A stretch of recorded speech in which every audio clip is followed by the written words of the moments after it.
We're looking to target the $1.28 billion smartphone gamers. Now we're into games. All right, we went from AI systems to virtual reality to games, which are three different things that make them think and solve problems. Our beachhead is the $1.5 billion US life coaching market. Here's my big issue right away. The $1.5 billion, so you went from gamers worldwide, so I've got gamers, and now you're going to go into life coaching, and $1.5 billion, that is not your market. That is not your market. And then this is like so confusing right here, Tam Sam Som. Don't tell me 1.5 billion, that could be in books, that could be in coaching certification, that could be in products, that could be so many different things. That may be the total market, but that's not your market. And that's the reason we need to go bottom-up analysis. I can't stress this enough. Founders go bottom up. Now you can use a top-down analysis. There are three ways to do analysis. Top-down, bottom-up, value-driven or value theory. Top-down is cybersecurity is a $3 trillion industry. Now, if you're addressing that whole market and you've got a reality in terms of that makes sense, then feel free to use that number.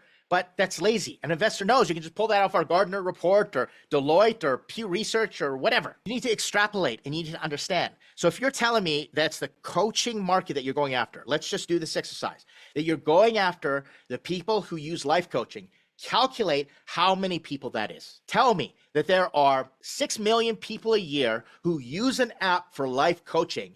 And if we got $10 a month from them, 6 million times $120, this is how much money we're going to make. That's the bottom up. Now, value theory is totally different. It's like if we had this out there and they knew this is how much it'd be worth to them. Well, let's say that you could save somebody $1 million.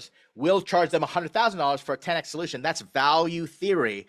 But there are so many ways to do a market analysis. And if you're not thinking through your market, right now you see the friction already. I'm totally lost in terms of where are we going with this? What's the market? And that's the reason it goes problem, solution, market. Those are the three most important slides when you're starting off in early stages. I'm getting all worked up. But the other part is I want you to understand what an investor goes through. I want you to empathize. All right. I look through 5 to 10 pitch decks a day. And I've learned to scan, and it's my job to help founders with pitch decks. But imagine an investor. Talk to investor Greg Welch. He's one in our community. I ask him, how many pitch decks? How many pitches do you get a week? He says hundreds. So imagine he's just scanning through. He's just going to write them all off. And so you'd rather have this pitch deck bomb with me where it's safe, and I'm going to give you some advice. And so don't be offended. Don't be discouraged, but understand the more intense I get about this pitch deck, the more you need to understand that it has to do with the fact that you're not communicating properly, and it'll give you a gauge of the friction that you're creating in the mind of the investor.